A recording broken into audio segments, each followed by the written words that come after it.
lalu lintas kafilah, dan letak Mekah. Lingkungan semenanjung Arab pada masa itu dipenuhi oleh jalan-jalan kafilah yang menjadi urat nadi perdagangan antara timur dan barat. Di antara jalan-jalan tersebut, ada dua jalur utama yang sangat penting. Jalur pertama berbatasan dengan Teluk Persia, Sungai Dijlah Tigris, dan terus membentang hingga wilayah Syam dan Palestina. Karena letaknya di sebelah timur, jalur ini dikenal sebagai Jalan Timur. Jalur kedua berbatasan dengan Laut Merah dan dikenal sebagai Jalan Barat. Melalui kedua jalur inilah, barang-barang dari timur diangkut ke barat, dan barang-barang dari barat diangkut ke timur. Sehingga daerah-daerah pedalaman semenanjung Arab memperoleh kemakmuran dari lalu lintas perdagangan ini.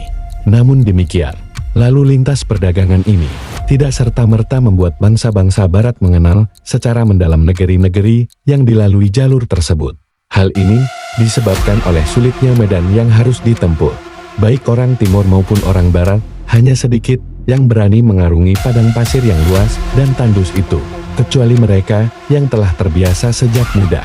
Banyak pula di antara mereka yang mencoba menempuh perjalanan dengan keberanian semata, tetapi akhirnya hilang tanpa jejak di tengah padang pasir yang ganas. Bagi penduduk kota yang terbiasa hidup dalam kemewahan dan kenyamanan, perjalanan melalui pegunungan tandus yang memisahkan Tihamah dari pantai Laut Merah merupakan sesuatu yang sangat berat.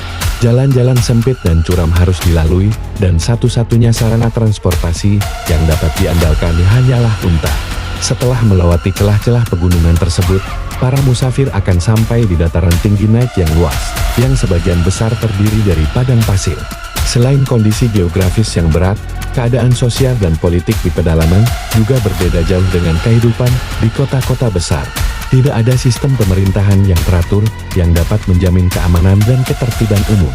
Setiap kabilah, keluarga, bahkan individu, hidup berdasarkan ikatan kekeluargaan, kesukuan, sumpah setia, dan sistem perlindungan jiwa, di mana pihak yang lemah meminta perlindungan kepada pihak yang lebih kuat. Kehidupan di pedalaman sering diwarnai oleh permusuhan, pembalasan dendam, dan penindasan terhadap pihak yang lemah yang tidak memiliki pelindung. Keadaan seperti ini tidak menarik perhatian dunia luar untuk meneliti wilayah tersebut lebih jauh. Karena itu, semenanjung Arab tetap menjadi wilayah yang relatif tidak dikenal dunia luar dalam waktu yang lama. Barulah setelah kelahiran Nabi Muhammad SAW di wilayah tersebut, dunia mulai mengenal sejarah dan keadaan semenanjung Arab melalui berita-berita yang dibawa oleh para pedagang dan para pengikut beliau. Wilayah yang sebelumnya tertutup dan terasing itu kemudian menjadi dikenal oleh seluruh dunia. Di tengah-tengah jalur kafilah yang membentang antara Yaman di selatan dan Palestina di utara, serta berhadapan dengan Laut Merah, terdapat sebuah lembar yang dikelilingi oleh bukit-bukit tandus. Bukit-bukit ini membentang sejauh kurang lebih 80 km dari pantai Laut Merah, mengelilingi sebuah lembah sempit yang hampir sepenuhnya tertutup.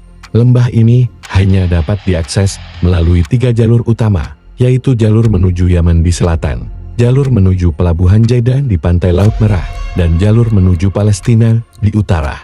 Di lembah inilah terletak kota Mekah. Sejarah pasti tentang kapan kota ini mulai dihuni tidak diketahui secara pasti, dan kemungkinan besar telah ada sejak ribuan tahun sebelumnya. Yang jelas, lembah Mekah pada awalnya berfungsi sebagai tempat persinggahan kafilah. Hal ini disebabkan oleh adanya sumber air di tempat tersebut yang memungkinkan para musafir beristirahat, mengambil air, dan memulihkan tenaga sebelum melanjutkan perjalanan mereka. Rombongan kafilah yang datang dari selatan menuju utara maupun dari utara menuju selatan sering berhenti di tempat ini. Mereka mendirikan kemah-kemah sementara dan melakukan aktivitas perdagangan dengan cara tukar-menukar barang. Dengan demikian, Mekah berkembang menjadi tempat perdagangan penting yang mempertemukan para pedagang dari berbagai wilayah, khususnya antara rombongan yang datang dari arah selatan Jazirah Arab dan rombongan yang datang dari arah utara. Menurut riwayat, Nabi Ismail alaihissalam, putra Nabi Ibrahim alaihissalam, merupakan orang pertama yang menetap secara permanen di tempat tersebut. Sebelum itu, Mekah hanyalah tempat persinggahan sementara bagi para kafilah.